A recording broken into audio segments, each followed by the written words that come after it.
hot hatch season continues. I have the Honda Civic Type R. I'm here at Sonoma Raceway. It's absolutely pouring with rain, so we're going to see what we can do out there. Let's give it a shot. This is Honda's most powerful Civic Type R to make it to the US ever. It comes with a 2-liter 4-cylinder turbocharged engine that makes 315 horsepower and 310 pound-feet of torque. In order to keep all those horses and torques cool, the Type R gets a larger grille opening up front, a bigger radiator, and fan. Better cooling means improved and sustained performance while you're out whipping this thing around the track or around mountain twisties. Please note that not all the intakes are functioning, but most of them are. The Type R mates to a 6-speed manual transmission with a rev matching function that you can turn off if you want to heel toe yourself, and the way that the pedals are placed, it makes it pretty easy to do. That gearbox, incidentally, is superb. Shifts are really smooth, the throws are nice and short. I absolutely love the gearbox on the Type R. I mean, it's as good as it gets. The chassis is the same that the Civic and Civic Si rides on, which if you watch those videos, you'll know how much we enjoyed driving them. This chassis is more rigid than the outgoing one, which is also sublime on the Type R, and you really do feel a ridiculous sense of control. You get a longer wheelbase on this new model, which adds to your feeling of stability. You also get wider tracks ever so slightly in the front and the rear. It's an inch up front and 3/4 of an inch in the back, but like the ground clearance in an off-road vehicle, every centimeter helps. That added length and track width really does help with stability in handling. I mean, you really do feel like you're pretty glued to the road. The suspension gets some aluminum components to make it lighter, and there are adaptive dampers up front. Honda's also re-engineered knuckles on the front suspension, and that has virtually eliminated torque steer. The rear suspension gets a higher spring rate for better adaptability.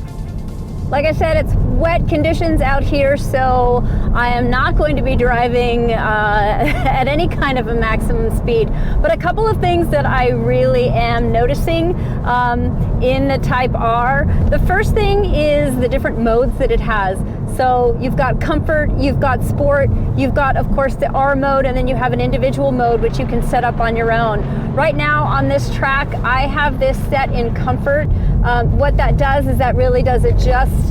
Oh yeah, it's slippery out here, folks. It adjusts the settings of the suspension, making it nice and soft, because I want as much grip as humanly possible of these tires as I can get. It's slick out here. Just a note, if you decide to put it in R mode, things get stiff pretty quick.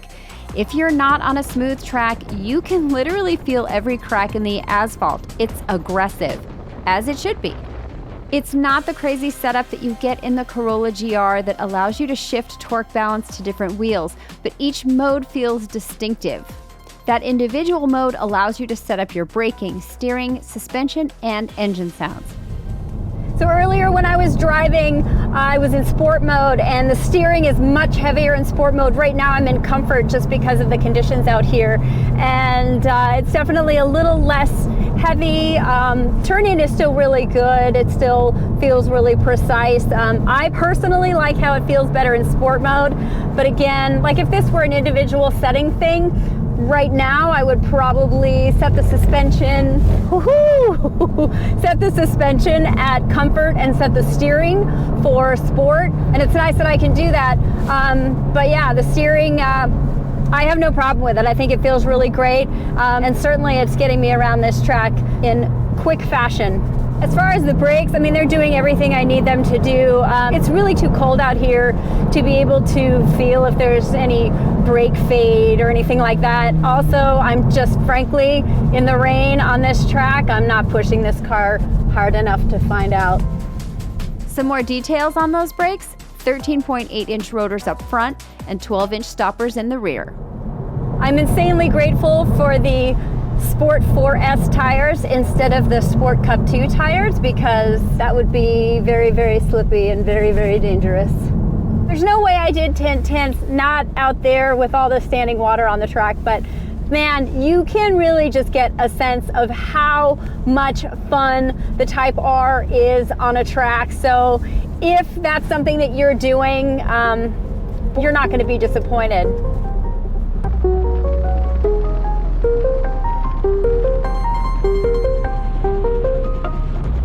So now I'm off the track, but I still have helmet hair, so, you know, nothing is perfect. The sound of driving the Type R is actually very curious to me. The engine does not sound displeasing or unpleasant. It's absolutely fine. It's not making any kind of spectacular noise. The one thing I am getting though is a tremendous amount of road noise. So while you're driving, even if you're not on a track, it's not exactly quiet in here. Something to get used to for sure. 100% not a deal breaker though. Now that I'm driving just on the street and not on the track, like my heart rate has gone down tremendously.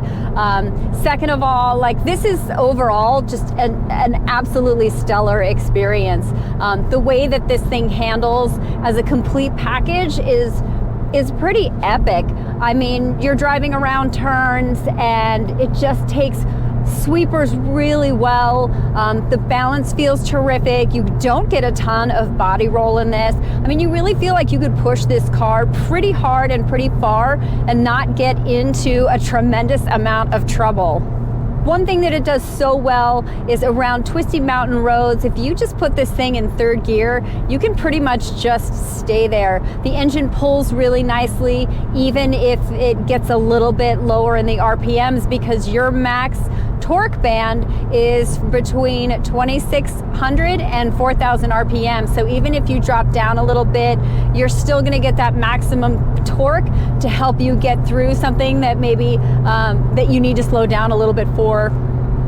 I mean, I literally could just stay in third gear all day and just have an absolute hoot of a time. The actual physical part of driving this car, sitting in the cockpit, is a really great experience. I felt this 100% in the previous generation, and Honda has totally nailed it on this generation too. These seats, some of my favorite absolutely in the industry. They're super supportive. They have extra bolsters here and in the thigh area. You really do feel like you're not going to go anywhere, especially if you're doing a lot of twisties and turns. They're very comfortable and I love them. I really like how the interior looks. It's simple design, but it's effective and good. The shift knob is metal, but it's not super big, so in my small little hand, it feels really great. You also get the goodies that you'd get in the regular Civic, like wireless smartphone connectivity on a 9-inch touchscreen, wireless charging, a Bose sound system, and Honda Sensing. That's Honda's suite of safety features that comes standard. The gauge cluster gets a clear red line indicator similar to an F1 version, and things are really easy to see if you're checking lap speeds. There's an updated data logger that's exclusive to the Type R. This tracks numbers like lap times, tire friction, and the G-force you're pulling around turns. This one no longer requires a smartphone app either, though you can use it to share your info with other Type R driving buddies. Let's talk about the exterior design of the Type R for just a second. Previous gen, I thought was too much for me personally. It was not a car that I liked looking at as much as I loved driving it. This one, you know, when I first saw the redesign, I thought, oh, the Type R is going to be spectacular. But I'm not sure if it's now gone too far the other direction and is a little too sedate. I'm on the fence about it. I would love to hear what you think, so tell me what you think in the comments. It gets slightly flared fenders. You can see it if you're looking at it from the side. This is 3 inches wider than all the other Civics that are on sale now. The aero is integrated, including on the wider rear doors with this wing that guides air around the rear wheels. The spoiler and diffuser both add downforce, making this thing feel pretty glued to the asphalt. You definitely still get sporty cues with badging, stitching, trim, and the red seats, which are 7% lighter and absolutely fantastic looking. This is such a great color. It gets a vented hood, which to me could be a little bit more dramatic, and matte black 19-inch wheels, which were specifically designed for the Type R and have a reverse rim design that improves stability under load. They also look boss. All the body panels forward of the A-pillar are exclusive to the Type R, including the front bumper design and that vented hood. Visibility in the Type R is actually pretty good. That's thanks in part to this tiny little triangular window that breaks up what would be a pretty thick C-pillar otherwise. So, I mean, the Civic is always a practical car. The Type R, yes, ratchets that up a little bit, but you don't lose anything when it comes to the practicality part of the equation. Pricing on the Type R starts at around $44,000. That includes a destination charge. What it does not include, however, is likely going to be a probably pretty substantial dealer markup. It's unfortunate, but that's one of the realities of buying cars. If you head to kbb.com, there is a link in the description here of this video. You can find a fair purchase price and see if there's any way that you can find a way to get this car at sticker. If you're in the market for a hot hatch, you have options aplenty. The Toyota Corolla GR, the Volkswagen Golf GTI and R, and the Hyundai Veloster N all come to mind. But only the Civic Type R can say that it set a front-wheel drive track record at the Suzuka circuit in Japan. We will no doubt want to talk a lot more about the Civic Type R. I'm kind of hoping that we talk about it in conjunction with all of those other hot hatches that I mentioned earlier. So subscribe to the KBB YouTube channel, even write in the comments, tell us if you want to see comparisons. Stick around. The Civic Type R comes to the table with A+ driving dynamics. You get a ton of stuff for performance, fun, no matter where you are, on a track, in the twisties, the handling, the suspension tuning, the steering, the brakes. You guys, it was before, it is now. Total complete package. God, this one is so hard to beat. If you're in the market for a hot hatch, boy, this is a great time to be alive. I am super jealous of you. Get in one of these and have a ball.